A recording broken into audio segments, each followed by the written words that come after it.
చిత్తూరు జిల్లా పుల్చెర్ల మండలంలో పంటలపై ఏనుగుల దాడులు ప్రతి ఒక్క రోజు ఏదో ఒక చోట కొనసాగుతున్నాయి. రాత్రి వేళల్లో పంటలపై ఏనుగుల గుంపులు దాడులు చేయడం పరిపాటిగా మారింది. ఈ దాడుల్లో వరి, టమోటా, అరటి, కొబ్బరి, మామిడి పంటలు పండిస్తున్న రైతులకు అపార నష్టం వాటిల్లుతుంది.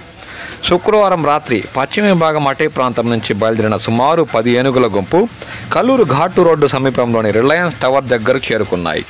రైతులు షాజహాన్, పీరాం సాహెబ్, మౌలానా అహ్మద్, సయ్యద్ బాషా, ఇక్బాల్కు చెందిన మామిడి చెట్లను ఏనుగుల గుంపు ధ్వంసం చేసి కర్నూలు చిత్తూరు హైవే రోడ్డును దాటుకుని పాళ్లెం పంచాయతీలోకి అడుగుపెట్టాయి. స్థానిక రైతులైన హరినాథ్ నాయుడు, భాస్కర్ నాయుడు, సయ్యద్ బాషాకు చెందిన వరి, మామిడి, పశుగ్రాసాలను ఏనుగుల గుంపు ధ్వంసం చేశాయి.